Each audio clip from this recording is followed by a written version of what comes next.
يقدم لكم هذا البرنامج برعاية موبيليس. موبيليس، معا نصنع المستقبل.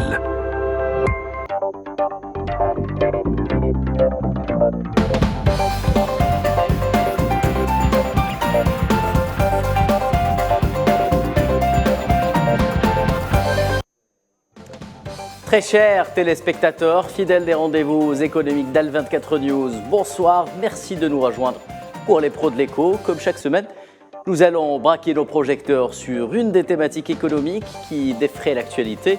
Et notre choix s'est arrêté ce soir sur l'entrepreneuriat, et ce à la faveur de la tenue en milieu de semaine dernière en Algérie des journées de l'entrepreneuriat présidées par le président algérien Abdelmadjid Tebboune. L'entrepreneuriat, une notion et un concept économique à l'apparence tout simple, mais qui suscite néanmoins moultes interrogations dans les sphères économiques, des interrogations souvent dues à l'évolution majeure et accélérée que connaît ce secteur partout dans le monde.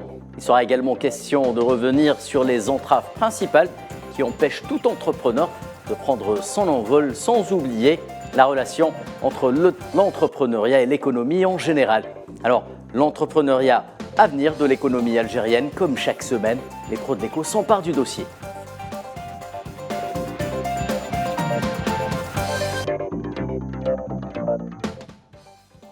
Alors pour discuter entrepreneuriat dans le monde et en Algérie, ce soir, j'ai le grand plaisir d'avoir à mes côtés une brochette d'experts. Je pense que l'expression est bien choisie. À commencer par vous, Karim Kiared, vous êtes directeur de l'école algérienne des affaires dite ESA.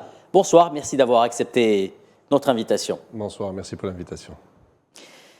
Juste à côté de vous, Rostam Bou Arawa, représentant créé et cofondateur Boost Training Center.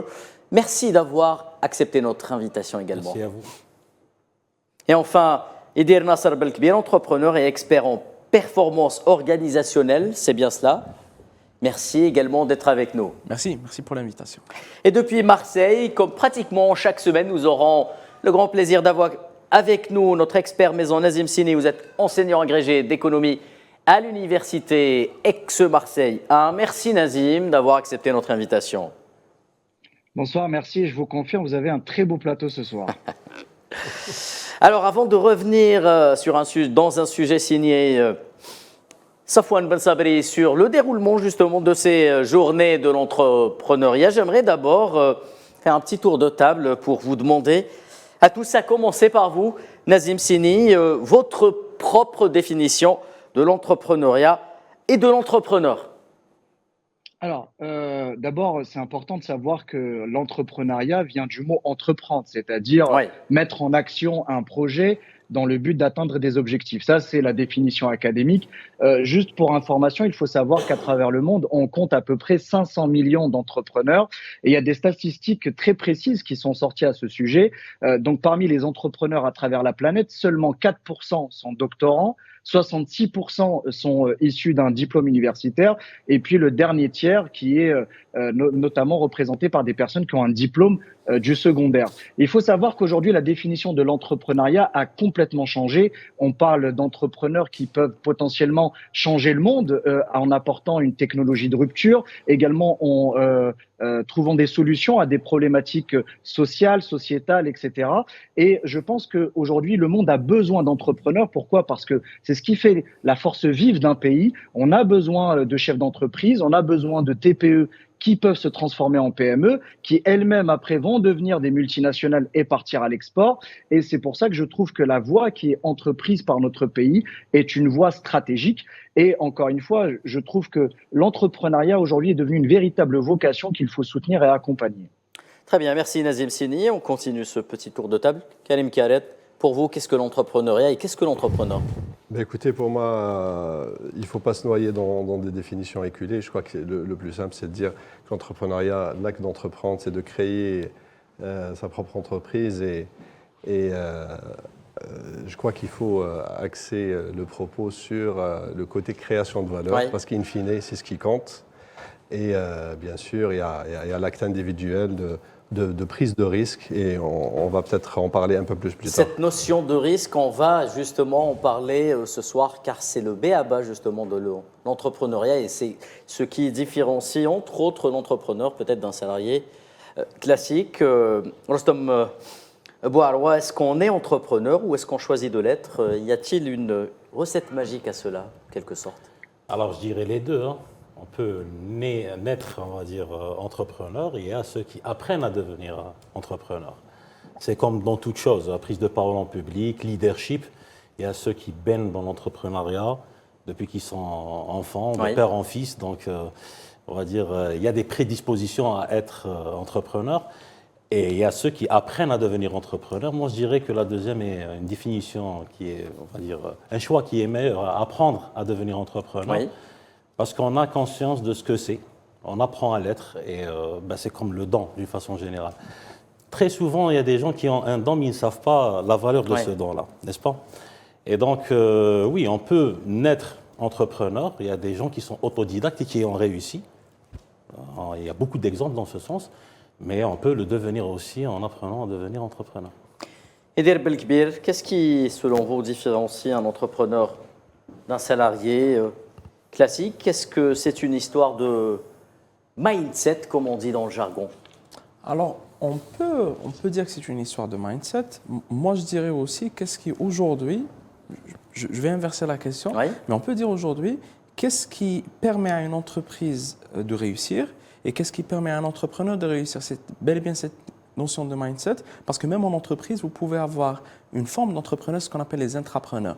C'est ces personnes-là, ces profils-là, qui défendent, qui font en sorte de faire rouler l'entreprise comme si c'était la leur. Après, quand vous dites un entrepreneur, il y a cette notion du risque, il y a plusieurs volets, il y a cette perspective de création de richesse. Après, aujourd'hui, dans le contexte algérien, l'Algérie, de par sa grandeur, est aujourd'hui à l'affût de personnes qui ont cette capacité de créer de la richesse, que ce soit dans un contexte de TPE, de PME ou même de start-up. Très bien. Revenons avant de poursuivre le débat, si vous le voulez bien, sur ces fameuses journées de l'entrepreneuriat qui ont eu lieu la semaine dernière, ici à Alger, dans ce sujet signé Safwan Ben Sabri. L'Algérie va vers la promotion des entreprises émergentes. À l'horizon 2024 se profile le lancement au début de l'année d'une agence nationale pour l'entrepreneuriat. L'agence dédiée à une économie diversifiée basée sur l'économie de la connaissance et permettant à des milliers de jeunes innovants de s'engager dans l'économie formelle. L'agence sera lancée, Inch'Allah, en janvier 2024. Donc l'agence nationale de l'auto-entrepreneur. Quel est son rôle? Le rôle, c'est de délivrer les cartes de l'auto-entrepreneur. Voilà. Et la procédure va être complètement en ligne. La plateforme va être complètement en ligne. Ça veut dire que l'auto-entrepreneur pourra s'inscrire, avoir sa carte, avoir sa sécurité sociale, avoir son numéro d'identification fiscale complètement en ligne, sans bouger de chez lui. Une initiative multisectorielle, le ministère de l'Éducation accompagnera les étudiants voulant se lancer dans le monde de l'entreprise. Toutes ces structures mises en place vont accompagner les étudiants porteurs de projets dans le cadre de l'exploration de cette piste essentielle qui est l'emploi individuel. Le secteur public s'associera au privé pour favoriser les interconnexions entre les différents acteurs économiques.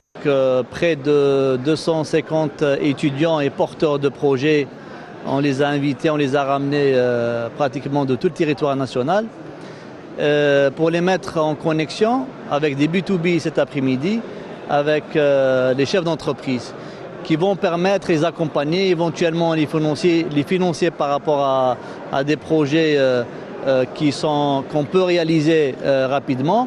Le gouvernement algérien aspire à créer 1 million de start-up pour en faire un des moteurs de l'économie nationale dans un avenir proche. C'était donc un sujet signé Safwan Ben Sabri qui a couvert l'événement pour Al24 News. Nazim Sini, l'Algérie a été classée première à l'échelle mondiale pour le nombre d'activités organisées dans le domaine de l'entrepreneuriat durant l'année 2022. Selon vous, que faut-il en conclure? Est-ce que nous sommes sur le bon chemin ou faut-il encore insister sur d'autres paramètres peut-être plus décisifs, plus clés que cela?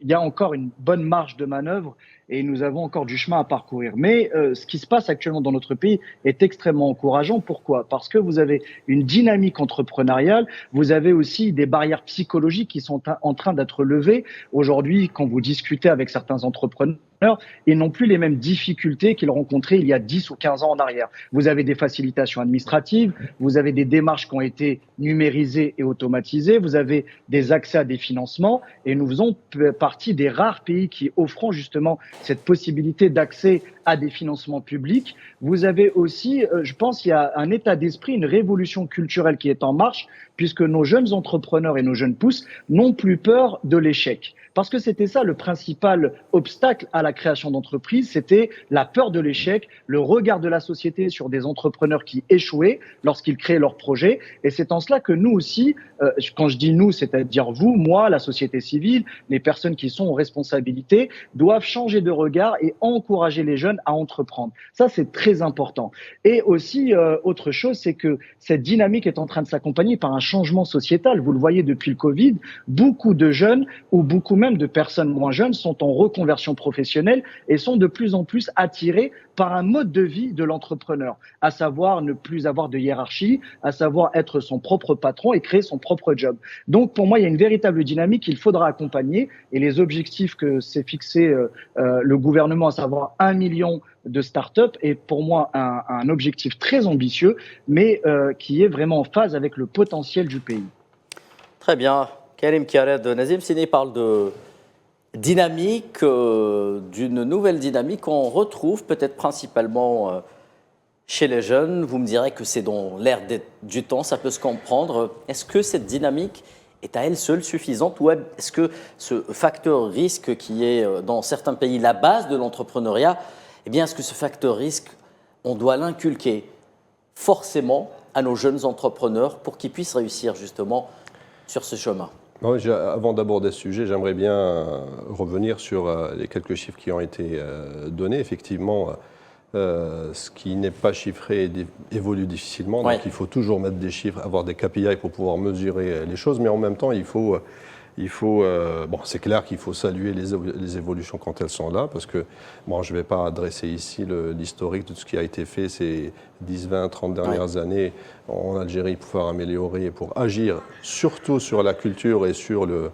tissu économique entrepreneurial. Donc, on peut par exemple citer les quelques dispositifs qui ont évolué de l'ANSES jusqu'à l'ANAD en passant par la création des différents fonds de l'ASF par exemple, le dispositif, la circulaire ministérielle 1275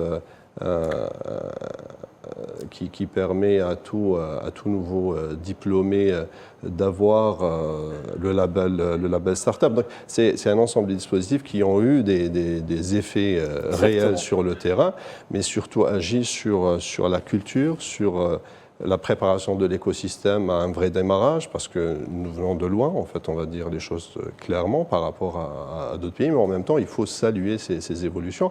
Après, l'idée, c'est d'être dans une forme d'efficience et d'efficacité. Moi, ce que j'ai envie de dire aujourd'hui, c'est qu'à un moment donné, il faut mesurer ces choses-là à travers la création de valeur. Donc, ce qui est quelque chose de juste... là, j'enfonce des portes ouvertes, mais en même temps, ça nous permet justement d'avancer et d'aller de l'avant dans le sens de l'histoire. Cette semaine, la Semaine internationale de l'entrepreneuriat qui a été célébrée la semaine dernière, à l'initiative du CREA et sous le patronat du président de la République, nous permet justement de confirmer les orientations des pouvoirs publics qui vont dans ce sens. Je ne sais pas si j'ai répondu à votre question, d'ailleurs. Oui, en quelque sorte, il y a cette notion risque sur laquelle je vais insister. Ne vous en déplaise peut-être, parce que selon moi, c'est la base justement de l'entrepreneuriat. Monsieur Bouaroua, vous êtes membre du CREA, autrement dit le patronat algérien, l'un des nombreux patronats algériens. Vous étiez à l'initiative, vous, le CREA, de l'événement. Qu'est-ce qui a poussé justement le CREA à vouloir mettre le paquet, cette fois-ci, sur l'entrepreneuriat en Algérie? Alors déjà, c'était en marge de la Semaine internationale de l'entrepreneuriat, donc un événement incontournable à ne pas rater, et sous le haut patronage du président de la République, Abdelmadjid Tebboune. Et voilà, donc notre président du CREA, M. Kamel Moula, qui a tenu à ce que justement on participe, à ce qu'on mette le paquet, parce que vous avez utilisé un terme qui est intéressant et fort.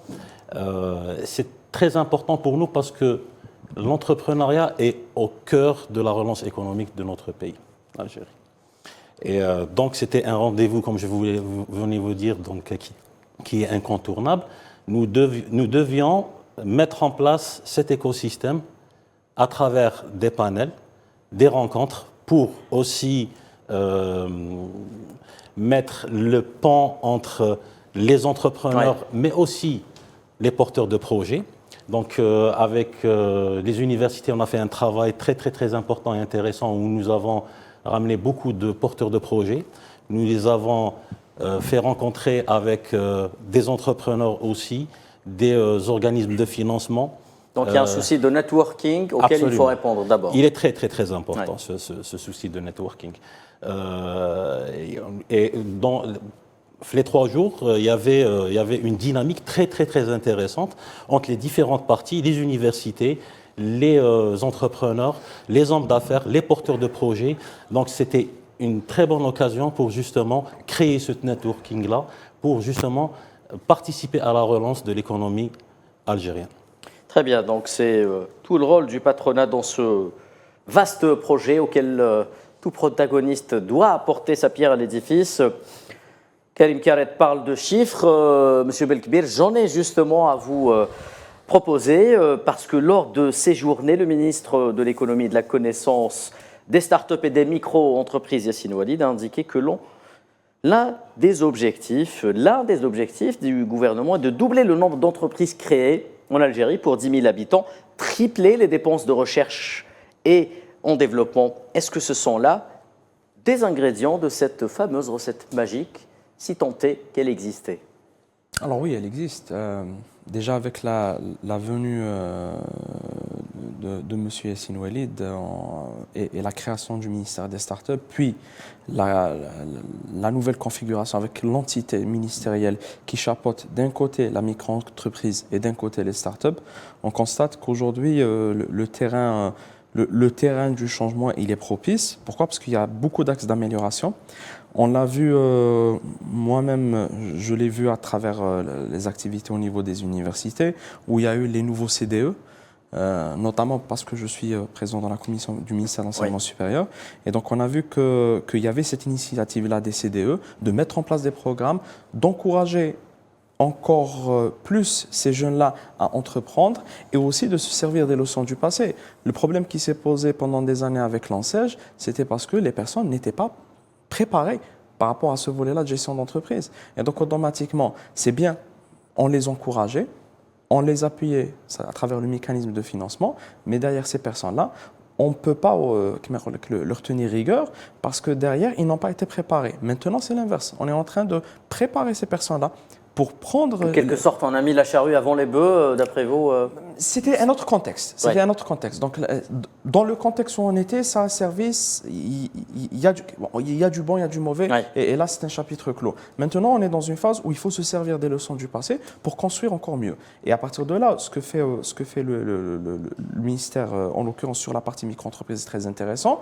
Sur la partie, et tout cela pour booster ce nombre d'entreprises par 10 000 habitants, parce on parle depuis quelques années de l'Algérie qui est déficitaire de 1 million d'entreprises. Alors, on ne peut pas avoir 1 million de startups, ça c'est clair, mais il y a beaucoup de travail à faire sur la partie micro-entreprise. On le voit, il y a des tissus économiques, notamment en Europe et pas loin que l'Italie, où l'Italie, son industrie repose sur son tissu économique qui est basé principalement et majoritairement de micro-entreprises. Donc ça sur un volet. Maintenant, sur la partie recherche et développement, aujourd'hui, une entreprise qui avance, une entreprise qui crée de la valeur, c'est une entreprise qui innove, quelle que soit sa nature, start-up ou TPE ou PME. La recherche et développement est un levier. En Algérie, l'Algérie a investi énormément sur la partie recherche à travers le parc technologique en Algérie sur la partie recherche est très important. Ça fait 6 ans que j'ai l'occasion de collaborer avec des structures attachées sur le volet recherche et je peux vous le dire, nous sommes des références en termes de parc d'équipement et il y a des équipements qui ne peuvent que nous permettre d'être meilleurs.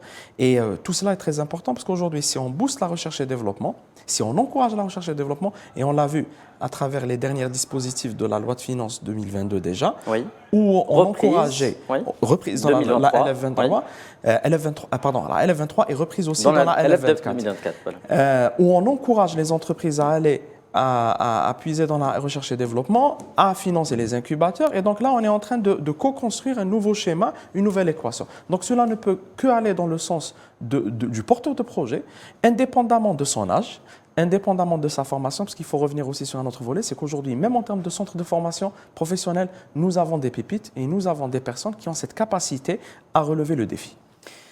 Très bien, merci Idel Belkbir. Vous lancez une perche à Nazim Sini parce que j'ai envie de vous parler de financement justement de l'entrepreneuriat. Le projet de loi de finances 2023 a tenté de prendre à bras-le-corps la question de l'entrepreneuriat, notamment à travers des avantages fiscaux mis en place en faveur des entrepreneurs qui investissent, et Idel Belkbir vient de le dire, dans la recherche et développement. Ils peuvent bénéficier d'avantages jusqu'à 30% de déduction d'impôts sur leurs dépenses dans leur recherche. Qu'auriez-vous proposé, vous, Nazim Sini, comme incitation sur le plan financier, en sachant qu'on parle de l'autre nerf de la guerre dans le secteur de l'entrepreneuriat, il s'agit du financement? Oui, complètement. Là, vous me posez une colle, vous me mettez en difficulté quand on me dit qu'est-ce que j'aurais proposé, parce que mon rôle n'est pas de trouver des solutions politiques, mais d'être dans une forme de réflexion. Mais je vais vous répondre parce que l'émission est ouverte au débat. Clairement, pour moi, vous savez, il y a d'abord deux leviers. D'abord, il faut que l'on sensibilise au private equity.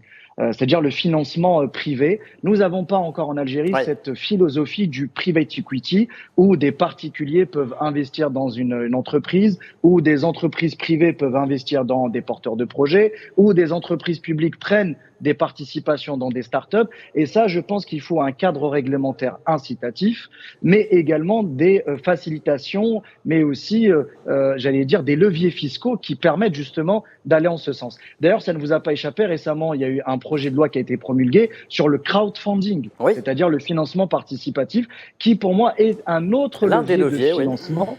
Exactement. C'est-à-dire qu'il sort un peu du cadre de financement classique, parce qu'il faut savoir qu'aujourd'hui, la banque, ce n'est pas le seul, on va dire, acteur de financement. Il y a d'autres alternatives, pour peu qu'en Algérie, on puisse, on va dire, avoir ce changement culturel et surtout avoir les dispositifs réglementaires qui permettent justement de diversifier ces sources de financement.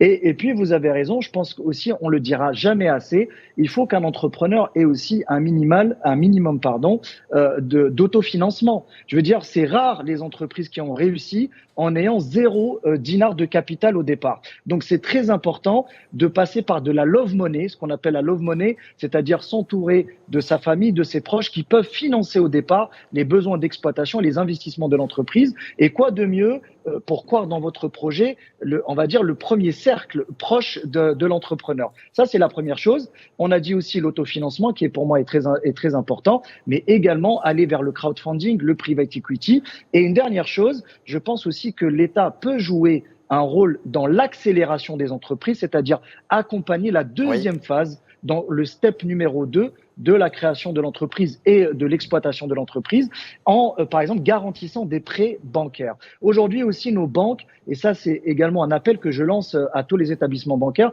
doivent inculquer dans leur stratégie de prise de risque le financement des activités intangibles. C'est-à-dire qu'aujourd'hui, je vous prends un exemple très concret et très rapide, pour être bref, c'est qu'un entrepreneur qui veut financer un brevet aujourd'hui auprès d'une banque, c'est extrêmement difficile parce qu'on va lui demander des garanties et une hypothèque ou une caution.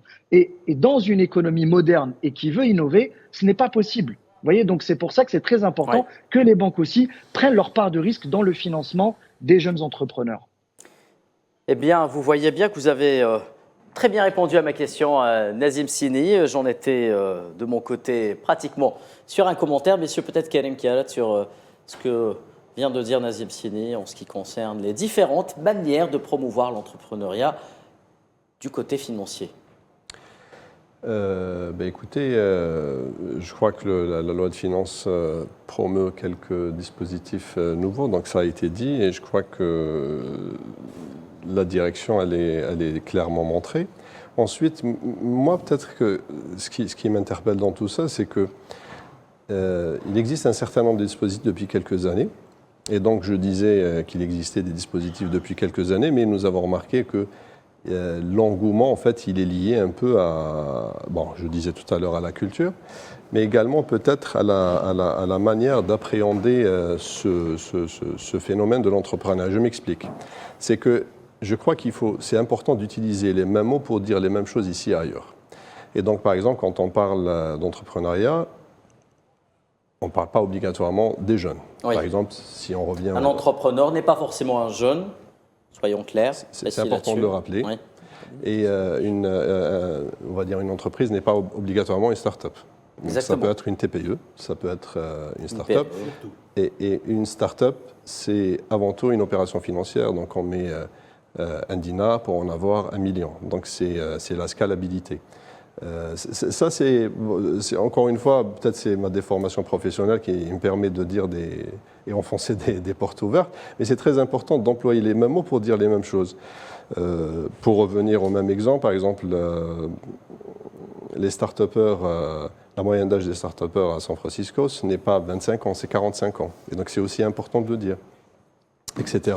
Et donc peut-être qu'il est important de remettre ces choses-là au centre et essayer peut-être de ne pas créer a posteriori de la frustration, que ce soit au niveau des plus jeunes ou que ce soit au niveau des... Et donc ça permet aussi de préparer l'avenir et de dire les choses de manière claire. Et c'est pour ça qu'on parle de prise de risque. Doit-on comprendre qu'il ne faudrait pas en quelque sorte aller plus vite que la musique et se donner le temps peut-être de commettre des erreurs, parce que quand vous dites que la moyenne d'âge à Silicon Valley est de 45 ans, ça veut dire qu'on a déjà passé par un certain chemin et qu'on a pris le temps de commettre des erreurs pour les corriger ensuite et apprendre. Ça s'appelle la prise de risque, et vous l'avez souligné tout à l'heure, et nous allons encore une fois en parler, c'est-à-dire la prise de risque faisant partie de l'entrepreneuriat. On a une chance sur 2, ou peut-être moins, peut-être plus, que ça fonctionne, et ça c'est important de le dire. C'est juste quelque chose à rappeler pour que derrière, tous ces dispositifs puissent fonctionner. Puisqu'on est dans la finance c'est également une manière... on va dire, de fructifier son argent, et fructifier nécessite une gestion des risques. Et ça nous ramène aux compétences et aux qualités nécessaires à l'entrepreneur. Donc je ne sais pas si je précède un peu, je vais un peu plus vite que la musique, mais en fait c'est lié, tout ça est lié un peu à l'écosystème dont on parle tout à l'heure. Donc un entrepreneur, pour qu'il puisse, puisqu'on parle de l'entrepreneuriat moderne, c'est aussi quelqu'un qui a des qualités et des compétences. Si on peut résumer les compétences, c'est les compétences liées, des compétences managériales, des compétences entrepreneuriales, détecter l'opportunité d'affaires, des compétences liées au secteur, au métier, donc c'est les finances, c'est maîtriser le cadre légal, c'est tous ces aspects. Si on parle des qualités, c'est plutôt les soft skills, donc la communication, le leadership, la prise de risque. Il y a aussi une partie qui est liée à la vision, c'est-à-dire à pouvoir avoir une vision et connaître la direction nécessaire afin justement d'aller dans le bon sens, etc. Et donc tout ça nous ramène à la formation. On va en parler peut-être tout à l'heure, on aura l'occasion d'en parler, mais voilà. La formation, on va en parler de suite avec vous, Karim Khaled, justement, parce que vous êtes peut-être la personne la mieux placée pour nous parler formation par rapport à l'entrepreneuriat. Y a-t-il aujourd'hui des programmes spécifiques dans le monde destiné exclusivement, je dis bien exclusivement aux entrepreneurs, et où en sommes-nous en Algérie à ce niveau-là? Mais avant d'écouter votre réponse, je vous propose de faire une petite pause avant de revenir sur le plateau des pros de l'écho.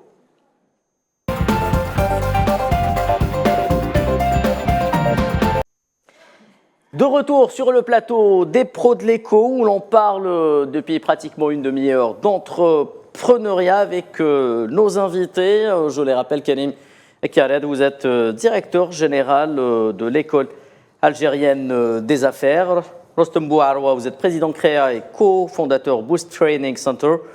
Et Idir Belkbir, vous êtes entrepreneur expert en performance organisationnelle. Et nous avons également avec nous par Skype depuis Marseille Nazim Sini, enseignant agrégé d'économie à l'université Aix-Marseille. Karim Khaled, juste avant d'aller vers une pause. Je vous demandais justement votre position, vous qui êtes dans la formation, de nous dire justement où est-ce que nous en sommes sur ce volet formation. Est-ce qu'il existe des programmes spécifiques destinés exclusivement aux entrepreneurs pour les amener justement à acquérir les compétences dont vous parliez tantôt? Écoutez, en fait, moi, je déteste parler des concepts et des définitions creuses, mais en fait, peut-être qu'il faudrait partir du début et dire qu'il existe des concepts, on appelle ça acadéprenariat, c'est-à-dire des universités orientées entrepreneuriat, et c'est un peu la volonté des pouvoirs publics, et notamment le ministère de l'Enseignement supérieur qui donne le là en ce moment, à travers la circulaire 1275, je l'ai cité tout à l'heure, je le répète, mais notamment l'encouragement qui émane du ministère des startups, de l'économie de la connaissance, et donc ça converge vers le même sens, et dans la littérature, on parle de l'acadéprenariat, c'est-à-dire une université ou des écoles qui ne sont pas dans la gestion administrative, mais qui sont de plus en plus orientés vers l'entrepreneuriat à travers la valorisation des spin-offs, la relation avec le monde de l'entreprise, le monde de la pratique, on dit ça comme ça, la relation avec le monde de la pratique et donc avec les entreprises. Et il me semble que la petite expérience de l'École supérieure algérienne des affaires qui a bientôt 20 ans, que je rappelle est une école publique de droit algérien qui opère dans la formation et qui a un statut spécifique qui lui permet un peu cette relation privilégiée avec le monde de l'entreprise. Et en fait, ça nous a permis un peu de construire des contenus, que ce soit pour les juniors ou pour les seniors, que ce soit en mode licence master ou en mode master in business administration pour les directeurs et c'est-à-dire les MBA pour les cadres supérieurs. Les cadres supérieurs, et j'entends des DG, des PDG, des gens qui sont des cadres qui sont promis pour adhérer à des conseils d'administration ou à gérer des directions centrales. Et donc, j'ai envie de dire, pour donner une réponse un peu inattendue, la mission de l'ESA, c'est de construire des managers qui ont une singularité. Quand je dis singularité, c'est-à-dire c'est des personnalités. Parce qu'il est clair que d'un point de vue compétences, c'est même le b.a.-ba, c'est même indispensable d'avoir des connaissances en marketing, en finance, en comptabilité, en gestion des ressources humaines. Mais par contre, avoir des personnalités qui ont de la culture, qui ont une construction et une forme je répète encore une fois, cette singularité dont je parle, à travers l'accès à la culture, à travers toute l'activité de l'école. Bon, je peux citer quelques exemples, parce que nous avons tous nos étudiants qui font par exemple des projets associatifs, qui font un stage par an, qui ont accès à des conférences d'excellence que nous organisons régulièrement, qui ont accès à notre bibliothèque qui s'appelle Khizana, mais qui est aussi un incubateur, et nous sommes en train de lancer à partir de demain le challenge, le ESA Eco Innovation Challenge, sous le patronage des ministères du Commerce, des Statistiques, du ministère de l'économie de la connaissance et du ministère de l'environnement, et des startups et du ministère de l'environnement, que je remercie d'ailleurs de leur parrainage. Bon, je ne sais pas si je peux citer les sponsors également, mais c'est à vous de me dire. C'est pas le plus important. Mais ce qui est certain, c'est que moi, ça me permet de dire un peu que même quand nous lançons ce genre d'initiative, c'est en relation étroite avec les entreprises. Parce que derrière, il y a de l'open innovation qui est faite, c'est-à-dire nous répondons à leurs besoins réels de création de start-up, et ça nous permet d'éduquer notre écosystème, notamment nos étudiants, nos apprenants juniors et seniors, à cette démarche qui est celle du pragmatisme et du lien avec le monde de la pratique. C'est un peu trop long, c'est ça? Non, pas du tout, pas du tout. Justement, c'est assez complexe, et c'est ça qui est un peu singulier, pour rester sur cette notion de singularité avec l'entrepreneuriat. Je le disais, c'est que c'est une notion sur le papier au demeurant assez simple, mais sur le terrain très très complexe. Vous, Ider Belkbir, qui êtes justement sur le terrain, est-ce que vous pouvez nous dire de quoi, sur le plan académique, sur le plan de la formation, un entrepreneur a besoin en priorité? Est-ce qu'il a besoin d'un cursus spécifique qu'il doit suivre, bien est-ce qu'il a besoin d'acquérir un certain nombre de compétences qu'il peut trouver chez des écoles spécialisées justement comme l'ESA ou tout simplement à l'université? Alors aujourd'hui, déjà, on doit faire la distinction entre la partie académique et la partie entrepreneuriale. Je m'explique. Vous pouvez avoir des personnes qui font des parcours dans le technique, des personnes qui sont dans les sciences de gestion, des personnes qui sont dans une multitude de spécialités, des sciences de la vie et compagnie, et qui derrière, pendant leur parcours universitaire, commencent déjà à se dire, tiens, moi j'ai envie de me lancer, moi j'ai envie d'explorer ce volet-là, ou bien ce monde de l'entrepreneuriat, parce que ils sont là, ils sont connectés, ils voient ce qui se fait, ils sont au plus proche de toutes les initiatives qui sont faites, que ce soit au niveau du gouvernement ou que ce soit au niveau des établissements et des organismes qui sont là. J'ai eu l'occasion de travailler pendant pratiquement 7 ans au plus près de cette catégorie-là, ayant été directeur des opérations d'Injaz El Jazair, et nous développions à cette époque-là, et ce que fait toujours Injaz, une multitude de programmes dans ce sens. Et le constat après pratiquement 7 ans, mais aussi après 12 ans, si on capitalise dessus, c'est qu'aujourd'hui, une personne, lorsqu'elle veut se lancer, elle va chercher après l'information, les connaissances et aussi l'endroit où elle peut acquérir un maximum de compétences. Ça peut être un club étudiantin à travers ce qu'il fait, ça peut être une école et une business school à travers une reconversion professionnelle, ça peut être aussi le fait de participer à des challenges ouverts, ça peut être aussi le fait de s'inscrire dans le cadre de la 1275, que ce soit en licence ou bien en master. C'est qu'aujourd'hui, au niveau de l'université, il y a une multitude de canaux.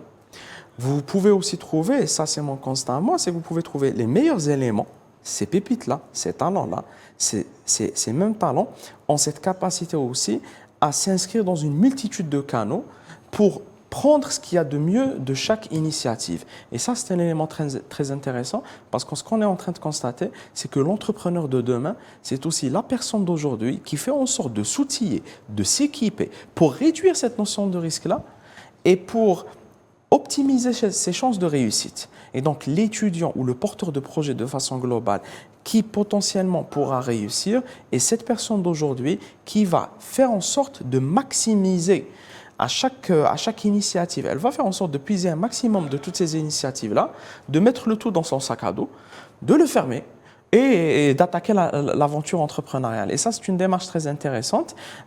Moi, par contre, je suis quelqu'un qui est très frileux par rapport au nombre. Et donc, je dirais que même si on voit un volet massif dans ce sens, c'est que ce n'est pas toutes ces personnes-là qui ont cette démarche de faire l'ensemble de ces initiatives-là qui vont entreprendre. On est dans un processus en entonnoir, il y a un maximum de participants, mais l'idée, c'est d'encourager ce maximum-là et de faire en sorte d'installer des filtres. Les filtres se font naturellement, mais de faire en sorte de donner de la chance aux plus téméraires de concrétiser. On le voit aujourd'hui à travers les CDE, vous avez la possibilité de faire un parcours de formation. Une fois la formation, le certificat de formation acquis au niveau du CDE, vous passez directement à travers le NESDA, le mécanisme de financement, l'ex-ANAD en Sèche, et à partir de là, vous avez votre financement. On le voit à travers la 1275, le label projet innovant, et donc à partir de là, vous optimisez vos chances de concrétiser votre start-up et par la suite de la créer et de passer à l'ASF. Et donc il y a aujourd'hui une multitude de canaux. L'idée, c'est de se dire, tiens, aujourd'hui, on doit maximiser cela. Petit point important, ne pas se concentrer uniquement sur les grandes villes et faire en sorte de créer des passerelles aussi en région et descendre au maximum, parce qu'aujourd'hui, on ne doit pas avoir des phénomènes où une personne qui est dans une région excentrée, elle n'a pas cette capacité d'aller vers ce type d'initiative, elle va se dire, tiens, moi aujourd'hui je suis dans un modèle migratoire et donc je suis obligé de partir vers le nord, mais faire en sorte réellement de créer des initiatives au niveau des régions, au niveau du sud, l'est, l'ouest. L'Algérie n'a jamais été Alger ou les grandes villes, mais c'est toute l'Algérie, c'est plus de 2 millions de kilomètres carrés. Et nous ne le répéterons jamais assez, Idir Belkbir, merci de le rappeler donc. Monsieur Bouaroua, y a-t-il aujourd'hui justement, au vu de ce que l'on vient d'entendre, des ponts à bâtir entre l'université et le monde de l'entreprise que vous représentez en quelque sorte ce soir, loin des modèles qu'on a pu connaître par le passé peut-être? Ouais. Il y a eu juste une petite erreur lors de ma présentation après la pause. Je ne suis pas président du CREA. Non, vous n'êtes pas président, voilà. Vous êtes membre du CREA. Un jour peut-être. Voilà, monsieur Kamel Molla, moi je suis juste représentant. Oui, bon alors. présage. Alors, l'entrepreneuriat a été enseigné pour la première fois à l'université dans les années 40 à Harvard. Et maintenant, quand on voit aux États-Unis les plus grandes startups qui ont réussi en gravité autour des campus universitaires des universités. Oui. Si on revient en Algérie, oui, alors il y a eu le modèle classique. Maintenant, il y a eu beaucoup de changements et beaucoup de nouveautés. Je vous donne un exemple. Maintenant, il y a un cadre légal où l'entreprise peut participer directement au capital, aux capitaux des startups. Il y a maintenant des incubateurs universitaires qui existent. Il y a aussi maintenant l'université et il y a un cadre légal qui lui permet aussi d'être prestataire. Oui. D'accord. Merci de le rappeler. Voilà, ça c'est important. Et il ne faut pas oublier aussi que, si je reviens au CREA, les entrepreneurs au niveau du CREA adhérent, ils sont pour la plupart aussi issus de l'université algérienne. Donc on lui doit beaucoup, l'université algérienne. Et donc au CREA, oui, il y a des pans que nous sommes en train de bâtir, qui ont été bâtis entre l'entreprise et les universités. D'ailleurs, si je reviens aux 2 jours ou 3 jours de l'entrepreneuriat, de la semaine de l'entrepreneuriat, eh bien, pour sélectionner des porteurs de projets afin qu'on puisse les amener à Alger, des 4 coins du pays, parce que Idel a bien dit aussi que ce n'est pas que Alger, Oran, Constantine ou les grandes villes. Nous avons fait de notre mieux pour faire participer tous les porteurs de projets au niveau des universités. Et donc, nous nous sommes appuyés sur les universités pour qu'on puisse sélectionner. Ils ont fait beaucoup, vraiment, pour nous aider, pour sélectionner les bons projets, les bons porteurs de projets, afin qu'ils puissent rencontrer les entrepreneurs, les organismes de financement. Et donc, maintenant, oui, la méthode classique, on va dire, ou le pont classique entre l'université et l'entreprise a beaucoup évolué. Oui. Maintenant, l'entreprise s'appuie beaucoup sur les universités, que ce soit sur les incubateurs, d'accord ? Et je reviens au cadre légal. Maintenant aussi, l'entreprise peut avoir des abattements au niveau des IBS si ils financent aussi les incubateurs, même au niveau des universités. Donc, oui, pour répondre à votre question, je pense que le modèle classique a beaucoup évolué, surtout les 5 dernières années. Et nous sommes maintenant dans une configuration beaucoup plus axée sur la performance et la réussite. Très bien, merci Rostam Bouaroua pour ces précisions. Nazim Sini, revenons à l'aspect économique, si vous le voulez bien. Qu'est-ce qui peut amener un pays comme l'Algérie justement à vouloir s'intéresser de plus près à l'entrepreneuriat ? Est-ce qu'on voit là justement une espèce d'alternative à tout programme économique, à toute richesse économique pouvant constituer pour ce pays une quelconque valeur ajoutée? Est-ce que l'entrepreneuriat, est-ce que l'entrepreneur en tant que tel en Algérie ne serait pas en soi la meilleure façon de diversifier l'économie algérienne, une diversification tant recherchée par notre pays? Oui, tout à fait. Effectivement, je vais vous dire, c'est pas une alternative, mais c'est une complémentarité. Aujourd'hui, on est dans une phase de notre histoire où on cherche à diversifier nos sources de revenus, à diversifier notre économie, et les entrepreneurs vont représenter cette force vive qui vont accompagner ce projet de diversification. Juste pour rebondir sur ce qui a été dit tout à l'heure, que je trouvais très intéressant sur le plateau, quand on parle de formation, voilà, et après je reviendrai sur votre question. Oui. Mais vous savez, pour moi, après ça n'engage que moi, on ne forme pas réellement à être entrepreneur. Être entrepreneur, d'abord, c'est une conviction, ça vous prend aux tripes nuit et jour, c'est une idée qui vous habite constamment. Par contre, on forme au pilotage de l'entreprise, c'est-à-dire que toute la formation qui va vous être offerte va vous donner des compétences techniques en finance, en gestion, en marketing, etc.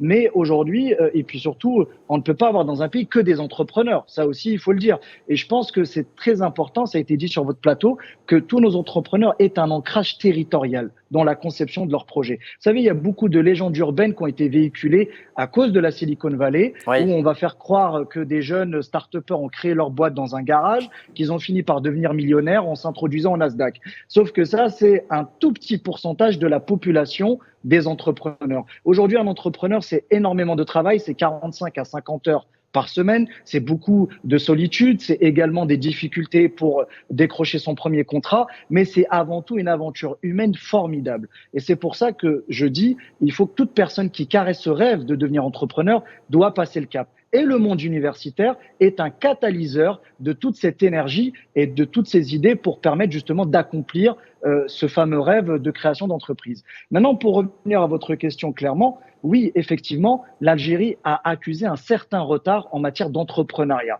Parce que, comme je vous ai dit, ce qui fait la force d'un pays, ce sont ses opérateurs économiques. Et qui se cache derrière ces opérateurs économiques? Ce sont des hommes et des femmes entrepreneurs. Parce que, disons-le clairement, Nazim Sina, entrepreneur, avant tout, c'est quelqu'un qui crée son propre emploi. S'il crée son propre emploi, il dégage l'État de l'une de ses missions peut-être prioritaires et régaliennes, qui est justement de veiller à réduire le chômage en créant de l'emploi. Exactement, surtout que nous sommes dans un pays où le taux de chômage des jeunes est quand même relativement élevé comparativement à d'autres pays, et c'est important en cela que l'entrepreneuriat ait la voie alternative justement au salariat. Mais surtout, j'allais vous dire, encore une fois, pour vous schématiser, c'est qu'un entrepreneur, c'est un créateur de valeur. C'est celui qui va créer des emplois derrière. C'est aussi un contributeur au trésor public. Ouais. C'est-à-dire qu'on estime qu'un fondateur d'entreprise, un entrepreneur, va avoir un impact significatif sur l'économie nationale. Et surtout, ce sont des personnes qui vont prendre des risques, qui vont aller sur des marchés vierges ou qui vont détecter une opportunité d'affaires dans des secteurs qui sont des secteurs de demain, des secteurs d'innovation. Quand je dis innovation, c'est pas forcément en lien avec la technologie, c'est peut-être réinventer l'existant, et c'est en cela que c'est très important d'accompagner ce mouvement. Moi, je rêve de voir l'Algérie se transformer en un pays où il fait bon d'entreprendre, où on accompagne les idées, et surtout où on abolit, je vous ai dit, cette culture de l'échec, parce que vous savez, les plus grands capitaines d'industrie n'ont pas réussi lors de leur première création d'entreprise. Il leur a fallu peut-être une dizaine de projets avant de bâtir les empires qu'ils possèdent. Et il faut qu'on ait ce mindset, puisque ça a été le maître mot de notre émission, d'avoir cet état d'esprit d'encourager et de soutenir les porteurs de projets. Un commentaire, messieurs, peut-être? Rapidement, s'il vous voulez bien. Un commentaire, rapidement. J'apprécie beaucoup, mais je ne suis pas tout à fait d'accord sur la partie formation. Allez-y. Parce qu'aujourd'hui, les meilleurs programmes de formation, c'est des programmes qui sont nés, ça fait plus de 100 ans. Et ce qui a été constaté, c'est que d'ailleurs aujourd'hui, certes, même si on les forme à entreprendre, mais ce qui est très intéressant, c'est qu'aujourd'hui, il faut les outiller, il faut les préparer à devenir des chefs d'entreprise, et notamment sur la partie soft skills. Aujourd'hui, un entrepreneur, vu le contexte, on l'a vu pendant la période Covid, il y a des capitaines d'industrie, il y a des entrepreneurs qui sont chevronnés et qui se sont pris un mur avec le Covid. Pourquoi? Parce que derrière, ils n'étaient pas préparés à pallier à certaines situations de crise. Et donc aujourd'hui, quelle que soit la nature de l'accompagnement qu'on fournit, on est en train de préparer des entrepreneurs, qu'on le veuille ou non. Sur la deuxième partie, il faut parler aussi du statut de l'auto-entrepreneur. C'est qu'aujourd'hui, vous créez votre propre emploi, et on l'a vu durant la dernière rencontre du gouvernement, il y a eu de nouveaux textes qui ont été discutés, notamment avec le ministre des startups et de la micro-entreprise qui a avancé de nouveaux éléments, et ce qui est très intéressant dans cela. Statut de l'entrepreneur promulgué justement à la loi algérienne depuis quelques semaines, tout récemment. Il y a eu des nouveautés. Exactement. Karim Khaled, très rapidement, 2024 sera une année qui connaîtra le lancement justement de l'Agence nationale d'entrepreneuriat, un nouvel outil en faveur dédié à l'entrepreneuriat. Une bonne nouvelle pour commencer l'année peut-être? Très bonne nouvelle, et j'imagine qu'elle aura des missions qui vont déjà pour enfoncer le clou dans le sens de la formation. Je suis d'accord avec M. Belkebir, parce que la formation est un élément très important pour justement donner les outils nécessaires à tout entrepreneur de réussir ses missions. Pourquoi pas travailler sur plus de synergie entre les parties prenantes, parce que c'est un élément aujourd'hui, il y a beaucoup de choses qui sont en train d'être faites, mais il serait judicieux et important de mettre plus de synergie, plus de sortir du fonctionnement en silo, ça permet d'avoir une vision. Peut-être travailler également sur, parce qu'on a parlé plus d'horizontalité au niveau de tous les acteurs, les parties prenantes. Et de visibilité, mais surtout pouvoir mesurer, donc avoir des KPI parlants, factuels, et qui puissent nous donner une image plus clair, et c'est on va dire, dans l'intérêt de tous. Donc travailler sur des KPI et pouvoir chiffrer tout ça, ça pourrait être également un élément très important et une des missions de cette agence. Très bien, le mot de la fin vous revient, M. Bouaroua. Cette agence nationale de l'entrepreneuriat, comment la regarde-t-on du côté du patronat? Alors, nous, comme je l'ai dit tout à l'heure, l'entrepreneuriat, il est au cœur du renouveau de l'économie algérienne et de la relance. Et le patronat est là pour aider les porteurs de projets et les entrepreneurs de différentes façons. Comme je l'ai souligné tout à l'heure, l'entreprise ou les plus grandes entreprises en Algérie ont besoin de ces entrepreneurs.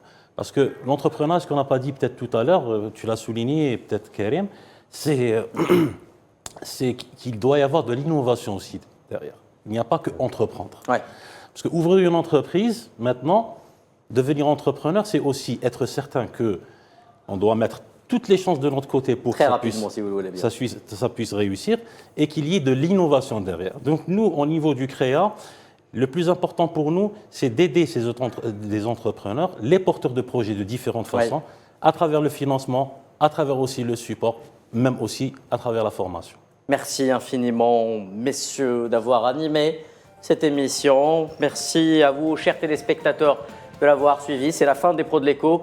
Quant à moi, je vous donne rendez-vous dès la semaine prochaine. Excellente soirée sur Al24 News.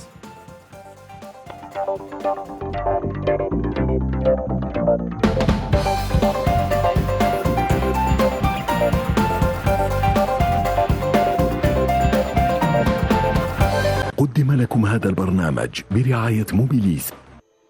موبيليس، معا نصنع المستقبل.